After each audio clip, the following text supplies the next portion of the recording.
I'm going to be here.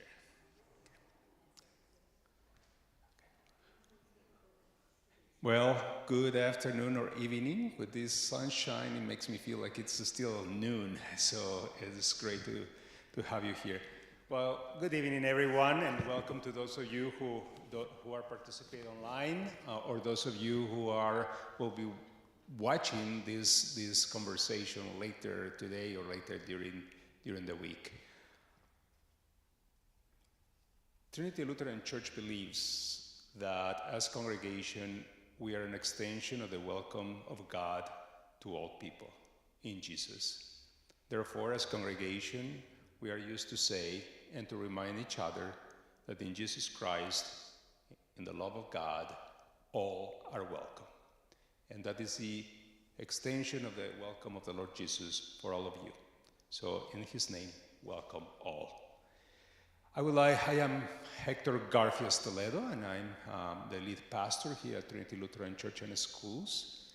And today, this evening, I want to express and welcome you on behalf of the leaders and the people of God serving at Trinity Lutheran Church and Schools, and the people of Edmonds Lutheran Church, who together, through the ministry of Living Waters, are able to partner with you. And for them, we thank God. One of the values of the congregations is that Christ is Christ-centered service in the community, locally and globally.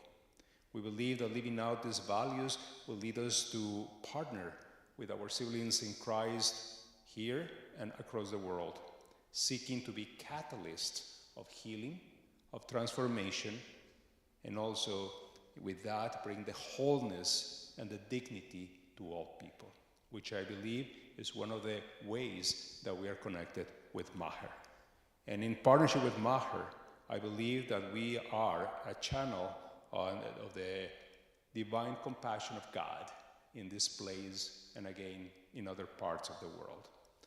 One of those agents of change in the world, as you know and as we know, is Sister Lucy, and we are really glad to have you here, Sister Lucy.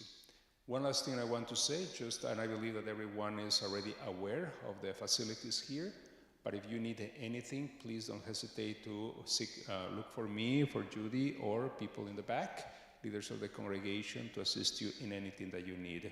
And please feel free to access the facility as you need. With that, I would like to say, Sister Lucy, welcome. It's a joy to be with you and to hear the stories of the ministry that God has put in your hands and sent you into the world to be a channel of God's divine compassion. Welcome. Yay.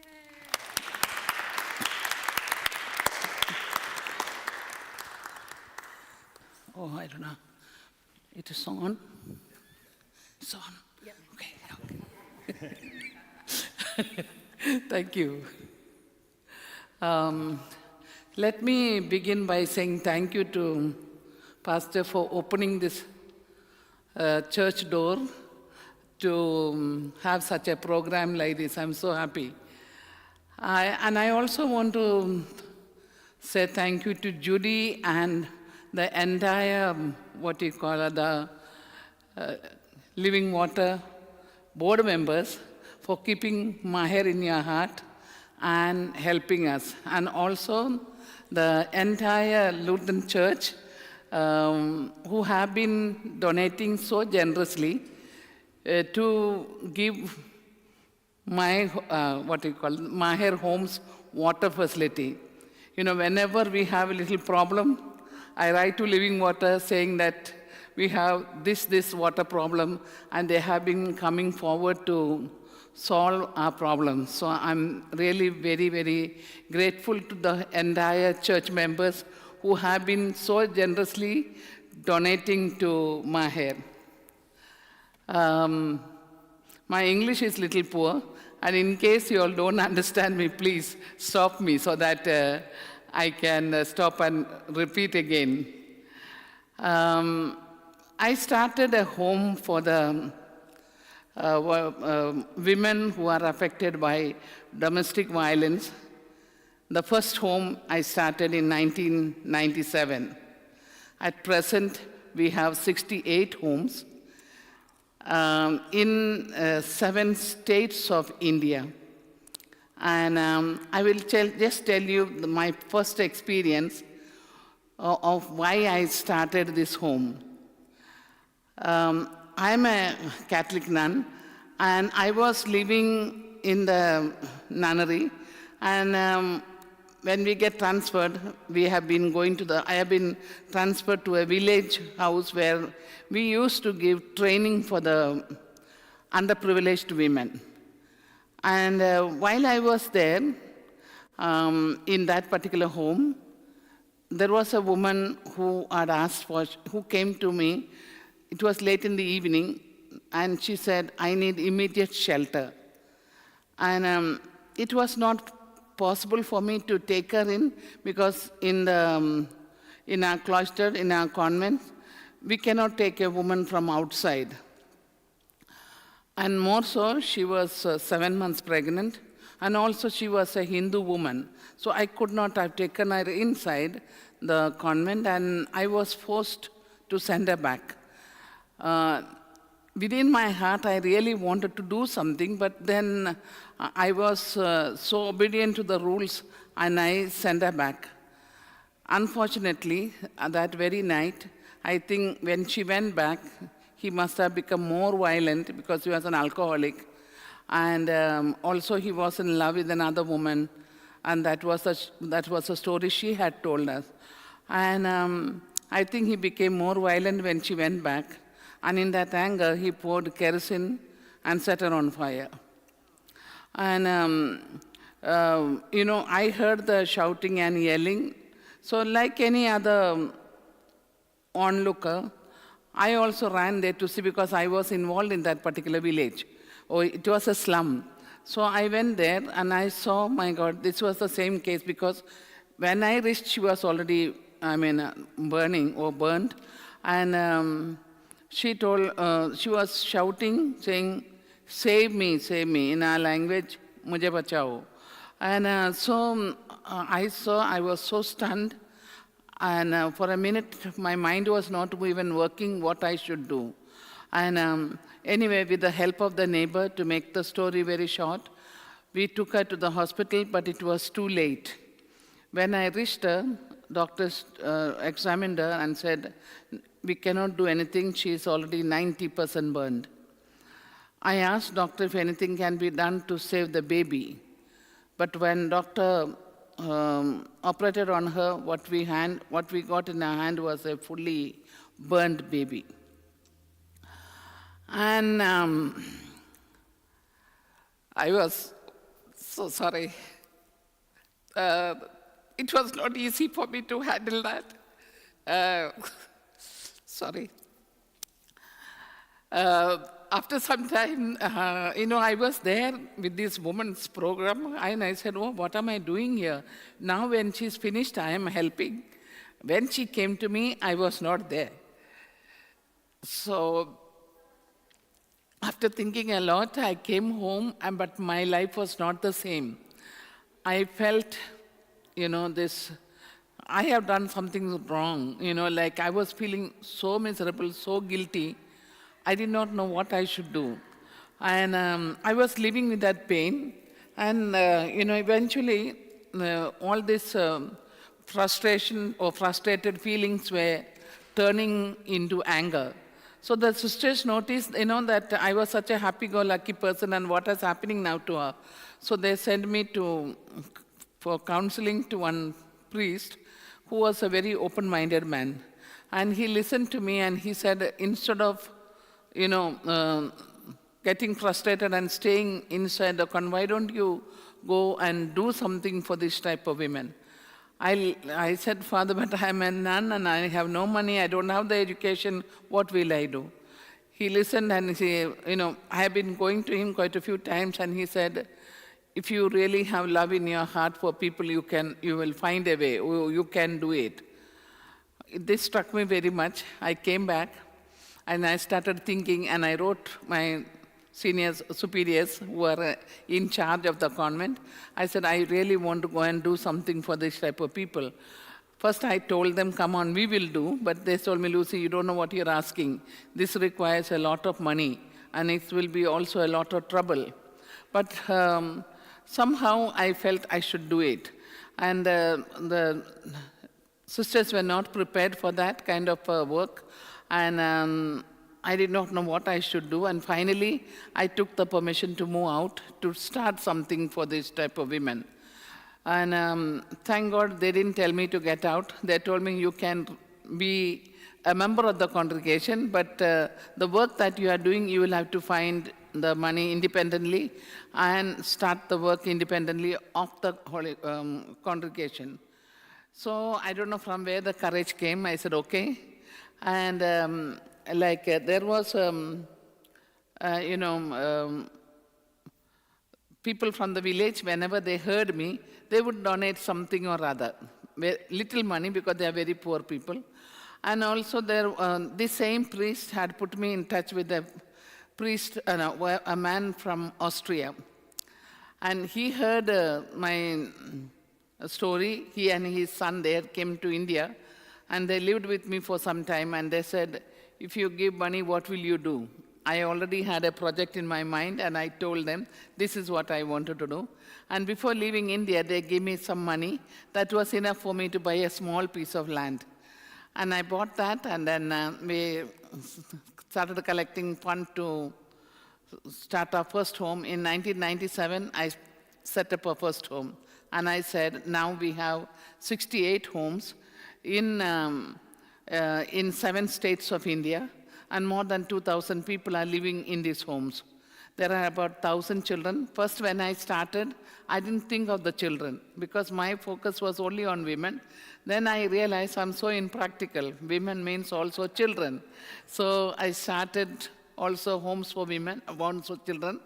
First, only those who suffered domestic violence, I would take them in and look after them. Then I realized, no, there are so many women outside on the street because I used to see them begging, children on the street, not going to school. All this kind of is just to affect me. Because I'm coming from down south of India, there, the situation is quite different. You don't see this type of extreme poverty from the state that I'm coming from. So I said, oh my God, why nobody is doing anything? But I did not question myself why I am not doing. Then after this incident, I said I should do something for these people. And then I started picking up people who are from the street, who are mentally disturbed, mentally challenged, and also who are aged. Very often they are left on the street. There will nobody to take care because mentally disturbed means it is a big stigma, so nobody would take them in. And so I started picking them up. And we have now several homes for women. 37 homes are for children, and 9 homes are also for men. We have started 4 homes for men, and the rest of the homes are all for women. And of course, my focus was at that time only in Pune, in the beginning. But then people started asking me to come this side, come there, come here.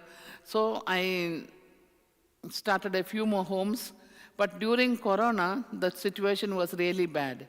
So that time, the people started calling because every institution had closed the door because they were afraid to go to pick up anybody, and I felt it was an urgent need.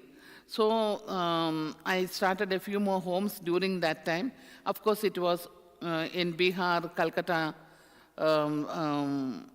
These houses, I took it on rent, and I started.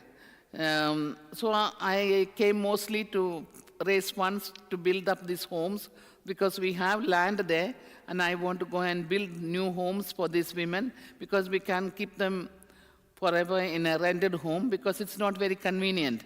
And the way the government rules are for the women, we cannot follow those because we just have one small hall and I build a small kitchen and few toilets, but that's not convenient enough to look after the women. I need all the facilities to run the home.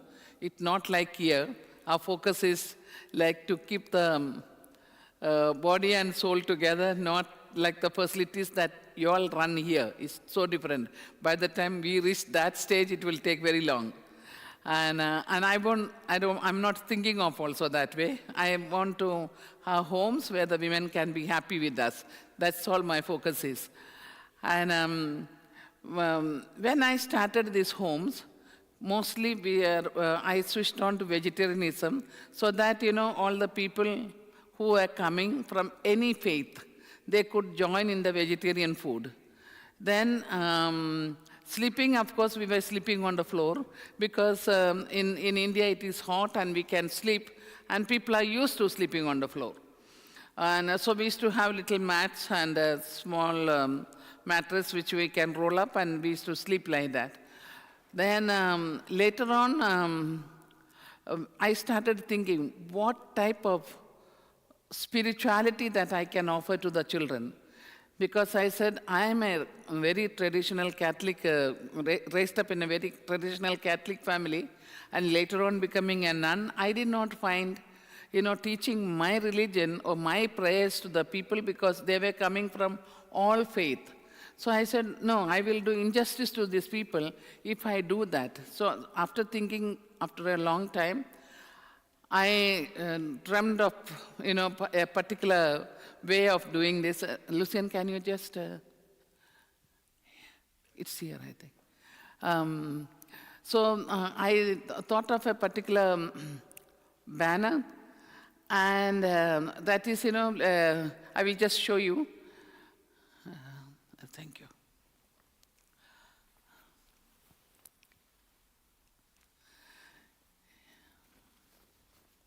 Yeah, you will see this banner in every home of us. You will see the symbols of the major religions in India, and every religion is teaching us to go to God. So, and teaching us to love. So I wrote there, love is my religion. And we put this in all the homes, and in all our prayer sanctuary, you will see the Bible, the Quran, the Bhagavad Gita, all the many holy books that we keep it at our altar, so that any woman, thank you, any woman coming to Maher, they feel like that is a particular book they want to read and feel okay, they can. But when we come together to pray, we are addressing to the divine energy, not taking any particular religion as such, so that every person who come to Maher, no matter what sect of religion, Christianity they belong to, or what sect of Hindus they belong to, no problem, because all our prayers are addressed to the divine, and so they can all sit together and meditate. And meditation, as you know, has no religion. So we treat them meditation, and all our songs are addressed to the divine energy, not any particular religion as such. But if you come during Christmas, you may think, oh my God, all these children are Christians. The way they pray, the way they celebrate, and if you come during Diwali, you may also think these are all Hindu children. It's not anything like that. And during during Eid, the Muslim festival, the children are dressing like the little Muslim girls. And, all that we do is in a fun way, teaching the children and the women and the staff to love and respect everyone. This is what we want to do. What we want to achieve is that. And occasionally I call in, because you must have heard of all the a lot of violence that are taking place and things like that. So what we do, what I thought, my God, some things are taking place, because my mind works on that kind of thing. When I see a problem, I see what I can do. So when this kind of violence was taking place, and I said how we can bring unity among the religion. So what I thought, I call all the heads of all the faith people, and I brought them together, and we said, okay, we can sit for meditation for short time, and we can pray in this manner, and then afterwards invited them for dinner. And so we bring in very often these people. So after they started coming to Maher, they said, "This is so beautiful, you should call us orphan." So I started bringing quite a number of time people together so that, and I also started another organization that is called Religion for All. That is another name I have given. So I started that so that, under that banner we can bring all the religions together, talk together, and see what is the beauty in each religion, what they are offering. And every religion is teaching us to love. So why not have that kind of thing? So this is what we are trying to do in a small way. And of course, in India, we'll see everywhere plastics thrown. Okay, and I said, how can I address that problem? In our own way, maybe in that multitude of problems and things that we see it all in a very, in a very tiny way maybe. But I started thinking, how shall I address this problem? So, like one of the things that we have, the rich people, they buy saris, and sometimes they use it maybe only once, and they just throw it, and they give it away. So I started collecting all the saris, and I started making sari bags so that, people can use that bag instead of plastic bag. You will see that on our table. I have kept few things for sale for what the women are making. And also to see how I can keep them occupied. Many of these women who come to us, they have never been to school, or, and even if they have been to school, like in this country, how you all are teaching craft and drawings and all those things, we don't have that in the government schools. Those facilities are not there. So when our women come, they are even afraid to touch a scissors because they have never used it. Their fingers are not formed to use a fine needle because they are doing rough work, So then we start teaching them, and they really enjoy. And you will see the production after that, after once they have learned how, what things they can do. And also, what I like to relate to one particular story. There was a woman who was completely illiterate. And she came to me with 2 children, and, her face was down like that, and she would never look up. Because from the parents, she has heard that she has to be under her father, and when she is married, under her husband, and when she is old, she has to be under the son. So the woman was never free. So that's what she has learned. So when she came, because she had a lot of violence in the house, because her husband was drinking and used to beat her, and lots of problems she was facing. And then she came to Maher. Somebody told her, you escape and go to this particular organization. So when she came, she wouldn't even tell her name. She couldn't tell what was happening. So it took quite some time for her to relate to us because she's not used to that. And after we give her some time to open up and tell, and then she told me all that, she even showed me the marks on her body. It was all blue and, blue and black. So she showed me all that, and then we told her, you can be with us, and we looked after the children, educating the children and also her. And she learned the making of, different bags in such a way that she could find her own market. We taught her how to make market, how to go to the wholesale, how to find the material and things like that. You won't believe, with that little training, she's now managed to buy her own room. In India, we cannot buy a big house because that is very costly. So she bought her own little room, and she took back the children, and she's now living on her own. She was a lady who could not even pronounce her name properly. And after some time, she would take the mic and tell everyone, oh, this is what I can do, this is what I am doing. And when I came, I was like this, now I am like this. She's so smart. And I didn't even know that she was so smart when she came, because she looked to me, she looked like an, mentally retarded when she came in the beginning. And afterwards only I realized how smart she is. And even any cooking I would teach her, she would pick up in no time. So things like that. So we will see a lot of successful stories. Some of you all know Mangesh. You all seen how Mangesh is doing. So we have thousands of children who are gone out of Maher now. For these 27 years, more than 5,000 children are now outside after getting their education. They are now out earning their own living. They are managing independently of Maher. Few of them, they came back and they said, we want to work in Maher, which is very good because then I don't have to teach them. The children who are trained in Maher, they know automatically what has to be done. When they see a woman, how to pick up. When they see a man, how to do that. They know to handle because they have grown up with that and they don't have that fear. But when I employ a new social worker, they're hesitant to go to the new people. They get frightened. But for my children, they don't get frightened. They just go, bring them, wash them, clean them, they look after them. There's no problem. So I like when my children come back to work. And so 21 of them are now working with us, which is I feel very encouraged when children come back and take up the job in Maher. And of course they are paid, but they would have earned much more maybe outside in the world. Here as a social institution, where I am, collecting money from people, it is not possible for me to, but rather good salary we can pay, and they are managing.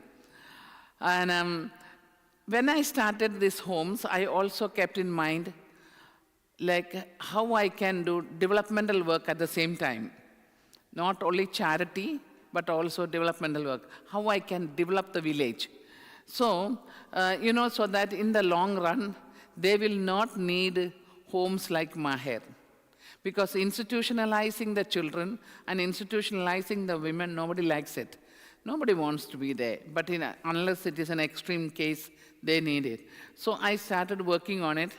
And so my dream is for the villages, at least where we are working, they will not need Maher. Of course, at present we need, because my lifetime I may not be able to see that, but I'm sure, there are plenty of people who needs our care, needs our protection, so they are there. And we continue doing that, but at the same time, we also do this thing. So we have started self-help groups where I can enter into that village, like what we call, it is like a stepping stone into the village to create all kinds of awareness awareness on environment, awareness on child labor, awareness on women's right, and early child marriage, because that is very rampant, and how to stop that, education for all, equal education, boys and girls, all this kind of different awareness program we can have in the villages. So my dream is that boys and the girls will have the equal opportunity. At present, it is little different in the villages. In the cities, it is catching up. Okay, but in the villages, it is really very, still very bad. So what I'm looking at, that education for all means also for the quality education for all the village children, and equal education, that means boy and girl will have the same opportunity. So these are the things that we are doing, and lots more work is going on. Maybe, Lucian has come with me. He is from Austria, and he is a volunteer in Maher. So maybe Lucian also can share. Lucian? Yeah. So he can share with you what he is doing there and his experience of working in Maher. Is that okay? Okay. You will need the mic, I think, yeah. Hi, good evening. So I'm from Austria, and my mother brought me to Maher when I was a child and when I was only 7 years old, because she's an artist and she works with people with special needs. And she did an art project in Maher with some of the women and children there, and made a book about that. And that during that time, we spent 6 weeks living in one of the houses, and I was all the time from 5 o'clock in the morning, the children would come up and knock at our door and get me out of the room and get me to play outside, and I would come back late in the evening and just be dirty with all the dust and whatever.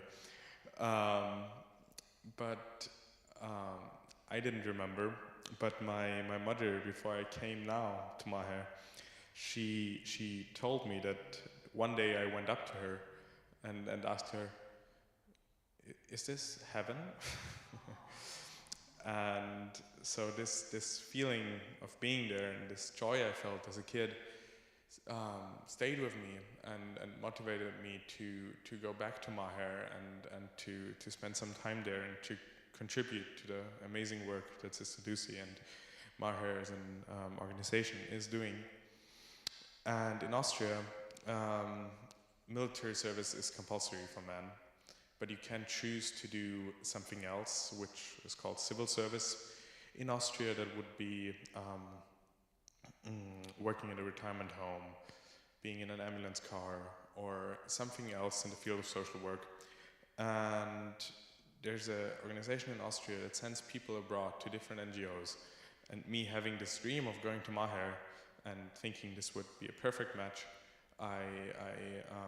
we made it possible, together with Sister Lucy, that I could go there instead of doing my military service. And also for others. Just the day before yesterday, I got a message from a person who's also interested in doing this, which is amazing to hear. And when I came to Maher in November, I thought, because Sister Lucy came to Austria a couple of times, and I heard the terrible stories of all those people living there and sharing their lives there, and all these people with terrible backgrounds of abuse, of domestic violence, of rape, coming together in one place. I thought, how will I be able to enjoy staying at one of the homes? That must be painful. But when I entered, quite the opposite was true, and it's a place of joy and people smile and generally love, and I'm very grateful for being that wrong with my initial thought and having made this experience. And what I'm doing now is I'm staying at a home for around nearly 300 people altogether. And it's a compound where there's women with trauma, women with mental disabilities, and also there's a home for senior citizens, senior women. There's a home for children, for young girls, and across the street there's another home for boys. And so I kind of jump around for all those places and try to be there and stay with them and have a good time with everybody.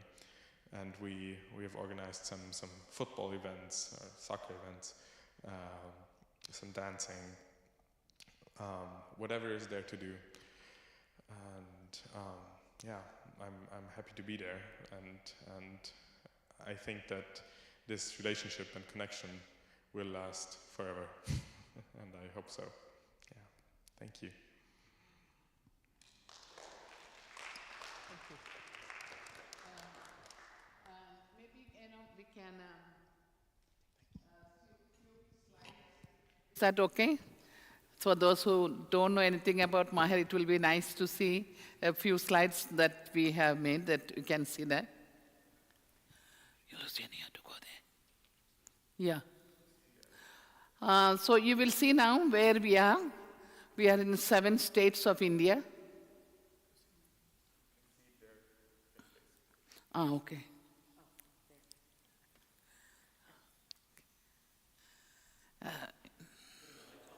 Ask them to change now. Yeah, these are the first home, what I told you that I put up a small home. So this was the first home that's extreme right, you will see. That is the first home that we built for women, because in my mind, to help out about 20 women. And so very small, tiny house we made, but later on, we built more. As I had said earlier, we bring people of all religion. Now you will see the costumes of the people. They are the Buddhists, the Hindus, the Muslims, and all the different religions are there. As I said earlier, we bring all these people together so that, how we can create love and respect with one another instead of fighting with one another.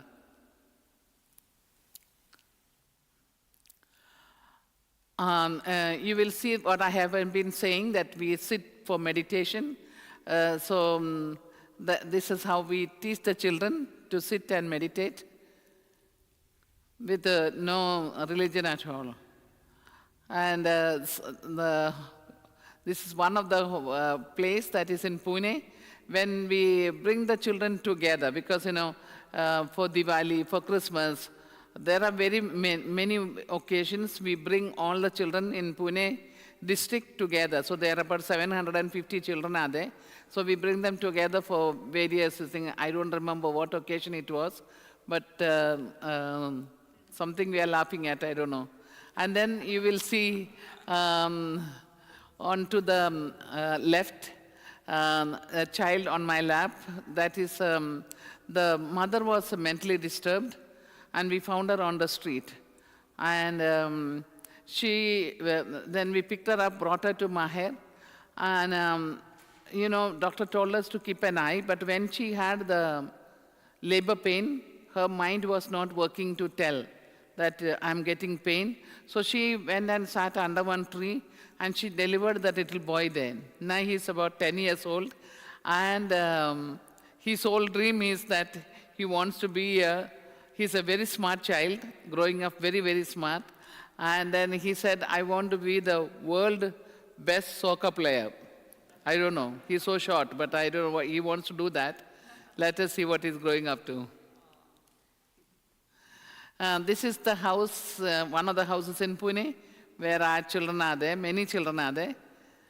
And I think for some gathering, they have come together. And you will see the women who are on the street when we pick them up, how they are. And then we pick them up, we clean them, send them to the doctor and see what they are suffering from. And as per that, we give them the medical treatment. And if we find their address after that, of course it takes quite a long time. And then if we can find their home, then we send them back home if they are ready to go. If not, they are there with us for lifelong. I said we have different programs for women. This is a short stay home for women, and so when they come in, you will see they are coming with 2 or sometimes 3 children, or sometimes even more. And sometimes police brings them. And so there are different cases why they come to our home. I mean, different reasons. And this is what I was telling you, that they'll take very long to learn anything, because they have not learned anything, any craft work for that matter, to keep them occupied. And they are learning. And you will see the beautiful products outside. Yeah, these are all different women from different homes, mentally disturbed, mentally challenged, women, aged women who have no one to take care. As I had said, we pick them up. So these are some of the photographs from that.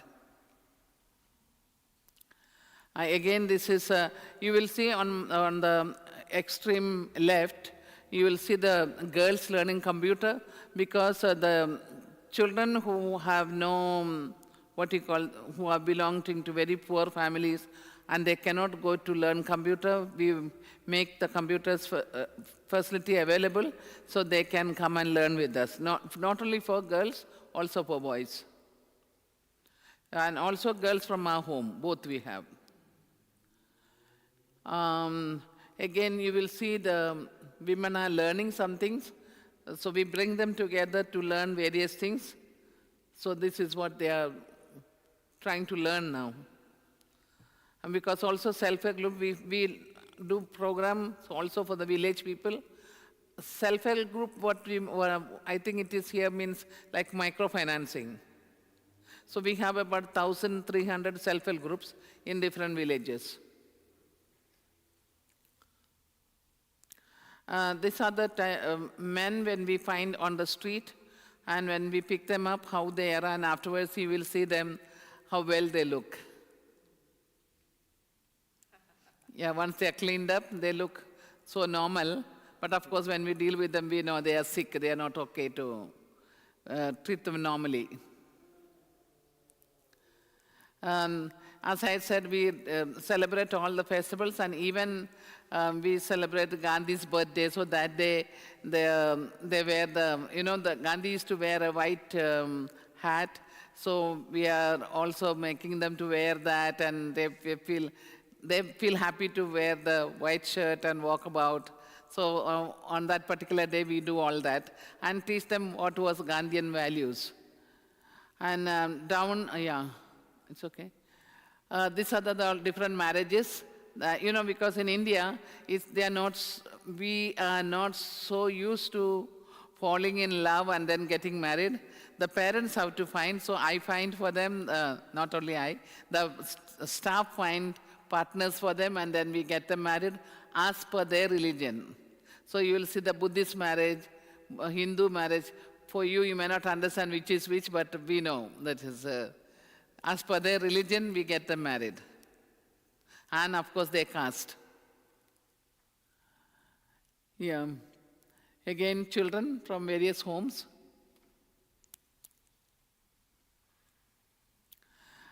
You will see children in uniform because,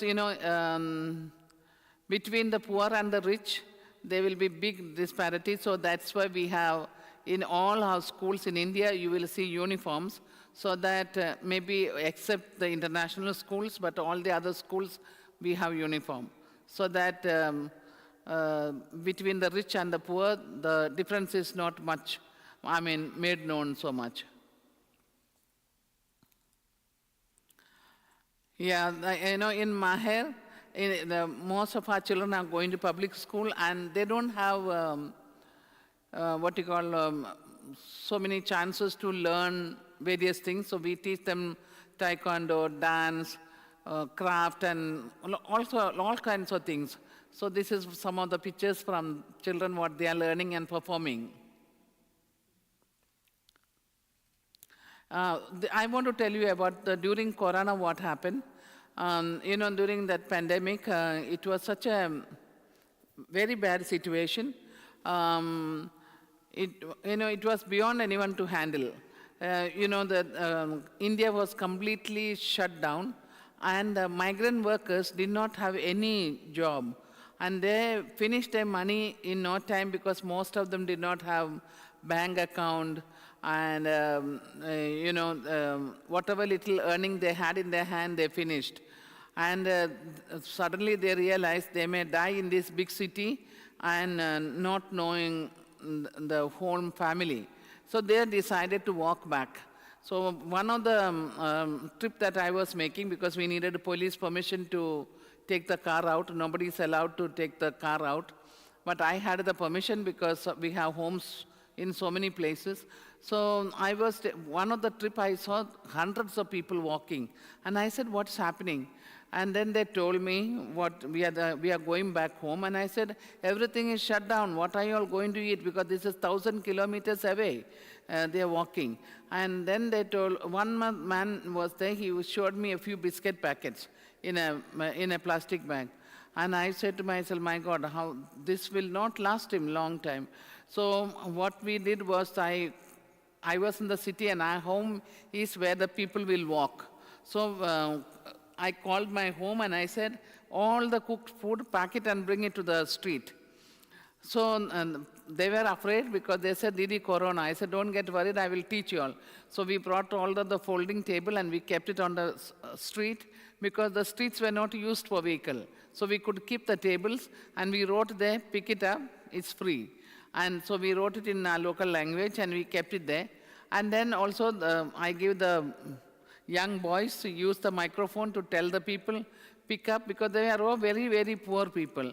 So I told them, pick up so that you can have the thing. And also what happened is that the people who stayed back, they had also no grains. So we opened our storeroom and we started giving the food grain. My people were so afraid.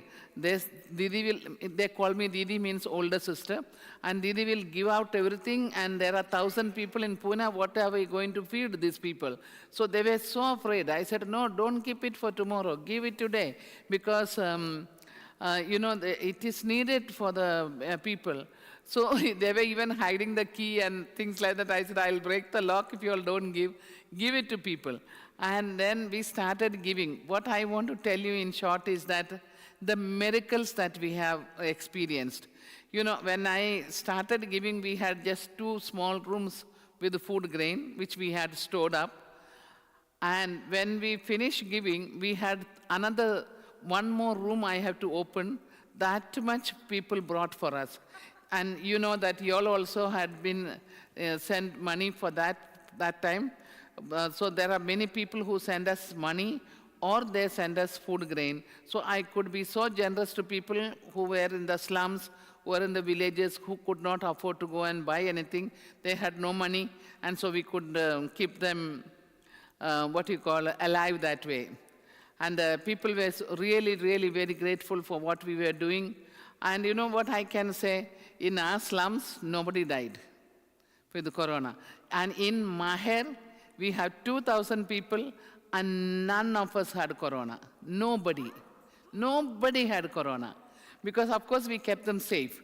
And then we had 2 ambulances. So one ambulance, I kept it for the service of the people who had corona. They could go to the hospital, or if they needed to take an. We also kept 3 of our homes empty for the people to come in. In the slums, when you are not visited India, you will not understand. It is just a room 10 feet by 8 feet or 10 feet by 10 feet. In that kind of rooms they stay, sometimes 5, 6 people together. So one had, then all will have.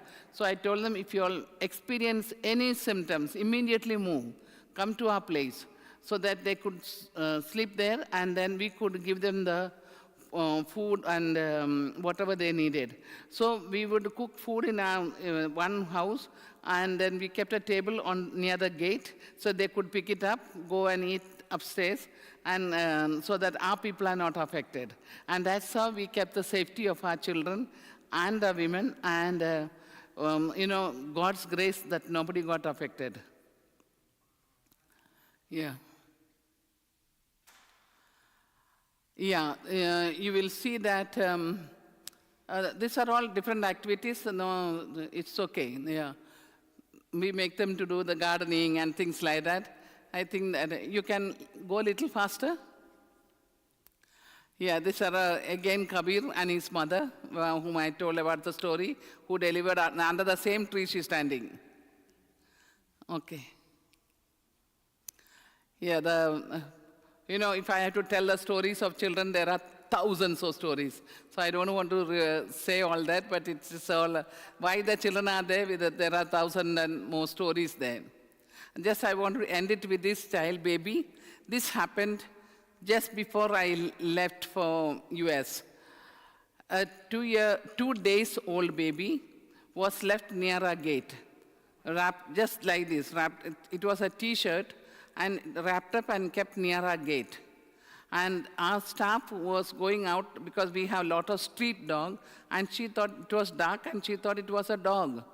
So anyway, she put on the torch, and she saw, and she screamed when she saw it was a baby. And then, of course, she took the baby, and we phoned to the police, and all the formalities, what we have to do, we did. Yeah. Maher received nearly now more than 300 awards. So one of the best awards is the President's Award. Then I know that, as you all know, that I also met with Pope Francis twice. I was there for an interfaith conference that they were conducting. I was there and we met up with him. Twice I met him. Oh, I was there with him, yeah. Okay, yeah. So thank you. And once again, thank you all so much. And I want to please thank all the church members for helping us for water. And I will be sending more needs are there. So I'll be sending you all more projects. Please help us because we need to dig more wells for our new homes. So please stand by us. Thank you so much. Thank you all.